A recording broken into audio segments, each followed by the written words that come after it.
Welcome to Making Sales Simple, podcast by Helen Tebay, Sales Lady. So we're with Meg Roundell Greene from MRG Coaching. Hello, Meg. Thank you. I'm so excited to have you on. Tell us a little bit about yourself. Hello. Hi, I'm Meg. I've got a coaching business for founders and entrepreneurs. I teach people how to sell and market their businesses. And it's called MRG Coaching. I've been working with Helen for a while now. It's been about 2 years, hasn't it? Yeah. Has it felt like longer for you? It's flown by. You have to say. So we thought that it'd be really good to get a podcast out there for highly actionable tips that you can take when sales feels like kind of like you're treading treacle, like you're doing all this stuff, all these actions, but it's not turning into invoiceable business. Yeah. And I think we've both been there before, and I know my audience has definitely felt like pockets, which you've got peaks, but you've also got these troughs. So basically, how do we get out of a trough of like a famine, and without like beating ourselves up and it feeling really shit? Yeah. So I've got some really actionable things, because this can happen at any stage of business as well. I want to really just to put it into context, it's not always at the start. Sometimes it can be like 3 years in and suddenly you just have a drought and you're like, what? So I want to be really clear and very directional with this. Obviously, do take this as you will, take the useful stuff. But what I find really helpful is always go back to your network of the people that you know who are already interested in your stuff. So whoever that is for you, it might be an email list, it might be Facebook groups, it might be just on Facebook communities, it might be the PTA, I don't know. People that you know who already know what you do. That's like your warm audience. So what we tend to do, what we tend to do is go, I've got to search for 1,000 new people. Yeah. Don't do that. Go back to the people who already know you, that you've engaged with in some way. So a really top tip is to go back to everyone you've ever had a sales conversation with in the last year. Literally look at your calendar, do the boring work of literally writing down all the people you've had a consultation with or a discovery call or have engaged with your business in some way. Send them an email. Reach out to them, connect, give them something useful, make them a very specific offer. This is stuff that works to create quick sales, because what happens when you're not having a good sales month is that you get disheartened and frustrated. Yeah. And then you go into, I should probably look at getting a job. Oh, maybe my mum was right. All the stuff we tell ourselves. And then you just feel worse. Yeah, and it just compounds it, doesn't it? You just more really believe in. I've done it before where I've started searching for jobs. No, that's a good job. My other half's he's like, "What are you doing?" I said, "I'm looking for a job," and he's like, "Are you serious? Why are you doing that? What's going on?" And I'm like, "He's like, if you're serious, let's dust off the CV, Helen. I'll help you." I'm like, "Oh, maybe I'm not." Yeah, maybe I'm not serious. Yeah, but it stops that. What I find is so helpful in that kind of a period in your business is that mindset is everything. And I know that people say this and you're like, yeah, but there's no money. What I mean by it is when you take actions towards making money, but they're very specific and they're very intentional, you get the confidence and you will make money. And then that's like a positive cycle that so you need a little jump start and just do the easy things. We always tend to want to do the difficult things, or maybe I should learn a difficult new funnel. I've done this in the past. Maybe I need to go learn this whole new tactic. No. Look at a sales month that you had that was really good. Look at the 60 days or 90 days before that really good sales month, because that's how long it usually takes for the marketing and the stuff to kind of work. It's usually a bit of a time lag. Then figure out what you were doing in that 3 months or 2 months before your really good sales month. Did you put out some promotions?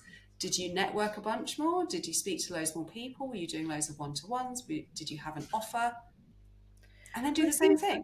Were you feeling different as well? Because the feeling comes from a thought. So it might be that nothing's changed, but you just started thinking differently and then took different courses of action or stopped taking action from that thought. And I've had that before where I've had an extremely pressurized 3 months where the cash flow is so tight because there's so much expenditure going out and so much Yeah. investment in personal and business. It was like the perfect storm. Mhm. Clients leaving at the same time. And I remember we just sort of 6 months ago come through the other side of that. And I Mhm. was approaching sales calls and it was not what I was teaching. I was out of alignment. It felt Yeah. awful because it Yeah. really was, although I'm all for my clients and people who know me know that, I'd slipped into, and I really need this for me as well. And then they experienced that. And that was not a great experience for me or for them. So it's definitely not going to make you any more money. I promise you that. It's just not going to Oh make you any no, money. it doesn't. It doesn't. But No, this is so the interesting because desperation of like grabbing hold of stuff like just doesn't help, does it? no, but what does really help is getting yourself back into the groove of like, why am I here in the first place? So this is like actionable, but also it is a mindset thing. It's like, if I'm here to create value and impact, then let's go do lots of those things Yeah. because that's the mission of my business. And I had this conversation with a client yesterday, actually. They shared with me like a motto, which was the person who cares the most wins. And it's true. The person who Yeah. cares the most wins because you're not like set off course or off path by a low sales month. You care the most about helping people. You care the most about the long-term vision. You will win. Love If you it. don't stop, you literally cannot fail. So Love it. And take that. we are, I guess we're proof of that, like proof of Yeah. concept of that. We really are, because that is how, this is why I chose you as a business coach, because you aligned with me in that aspect. I didn't want someone that was going to start bringing out a whiteboard with theory, and so I wanted someone that was actionable, but really like, what are you here to do? I think it was one of the first questions you asked, what do you want? I think I cried. Sure, I cried. Yeah. But like, what is it that you want? Why do you Yeah. want that? When you say you want to like help people, you want to change the way people see sales. How do you want them to see it? How many people do you want to see that? And I think I said something like a couple of thousand, and you were like, no, God, like this sounds a bit like That's too having small. met you, like it just sounds a little small. Like how many people are on your LinkedIn? I'm like, I think there's about 4,000 followers. Great, so you're already doing that. Like, what's the next Yeah. level? And so I think we got to 1 million, didn't we? Like, I I want think to it help was a influence million. in my career and the Yeah. compound value of my Yeah. like work after I finished work and after I'm not here anymore. Um, yeah, like let's go for 1 million because Why? I that's, mean, why and that not? gets me out of Literally, why bed. not? Yeah. Yeah, and when I get the dark days and they're like, what's the point? I answer it with, that's the answer I give because I want to impact more people. Right, well, how do we do that then? Let's go to work on that. That's the work. So Let's go and do good. that. Let's forget the shitty thoughts and the desperation and the invoices that are going out because that's not going to help. It's there, but just let it be there. And let's go to work on this stuff.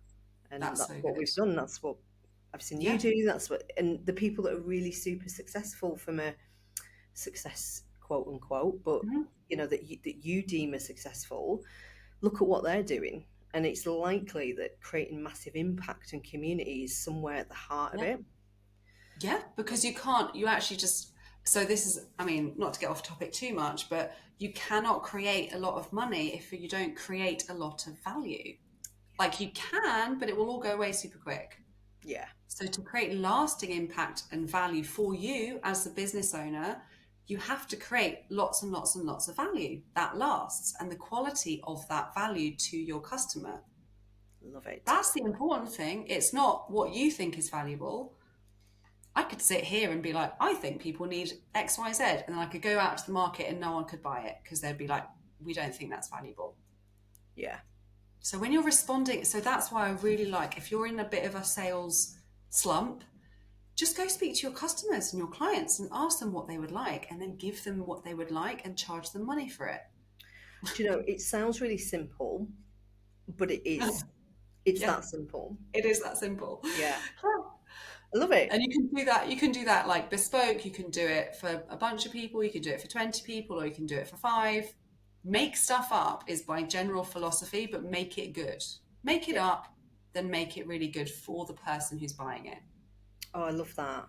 because we get too caught up otherwise on what's the right thing and what's the price Exactly. point and what's this. Just create something from that, like, oh my God, they've said they need this. Yeah. I'm going to give them that, and then just be open to getting it wrong and it not quite turning it. Just be open to that whole process of learning and tweaking You will it. make money if you do that. Yeah, for sure.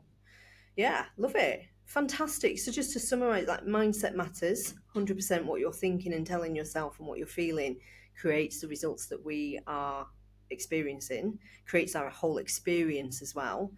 So we really want to try and shift that. If we're in a bit of a funk and we're not feeling great, we're not telling ourselves the best thoughts, we've got to shift that. I think one of the biggest things for me from what you said is like shifting that to get it off you and onto the client or your potential audience or your network. Like, what would be most helpful for them right now? How could I help them before they even pay me? Like, just how can we get that value and that impact out there? And the money you make is a direct correlation to the impact that you create, because people are getting the value, that compound value off that impact. So the more you can do that, the more money you can make. And it's robust and consistent. And then asking, I think I just left out the last bit. You have to ask. You have to be not shy to ask. Invite people to your offer and ask them to pay you money.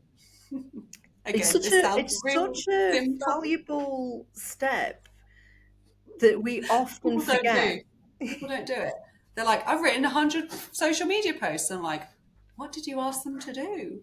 Like, you've got to ask them, be like, if you would like this, click here. If you want to buy this, sign up, join here, pay me money. Like, you've got to ask one-on-one or one-to-many. But people, that's the bit that people don't do. And that's the bit that's not getting you paid. Yeah. There's no bold statement, is that we've got to be really bold with this. We can't dilute it or miss it off. Oh, well, I put it on one post so they'll find it. I was trying to refer someone to someone. I was trying to get the booking link so I could just give it to this person because they weren't on LinkedIn. So I said, I'll find the booking link because you can't find it, and I'll send it to you. I had to go back 20-something posts. And I remember counting, I did a tally, and then I messaged her to say, I'm not being like, this is for love and for helping you, but can I feed something back to you? She said, yeah, tell me. I said, I had to go back over 20 posts to find how to get hold of you. And she said, yeah, my clients just message you. I'm like, what about the people that aren't on LinkedIn? You know, what about, like, and make it easy for them, even if they are, like, they have to search back. So the call to act, whatever you want them to go and do next, has to be bold, super clear, not diluted. It's got to be there hundreds of times. I'm going to go and check if mine have all got called. I'm going to check mine now. I feel paranoid. So thank you so much for coming on and sharing. I think that's such a valuable insight when things are not quite going right from a financial point of view. It's really easy to get in the doldrums, and like, we just got to like, we can use those actionable tips to get us out. So yeah, really good. Thank you so much for sharing, Meg. Remind people, how do they get hold of you? Yeah, so best way is to connect with me on LinkedIn. It's Meg Roundell Greene, and you can connect with me there. Find the link, hopefully not 20 posts back, and book a call. That's it. And thank you so much for giving me your time. I'll speak to you all soon. Thank you. See you soon. Thank you for listening to Making Sales Simple, a podcast by Helen Tebay, the sales lady. Make sure you subscribe on YouTube and follow me on Spotify for more.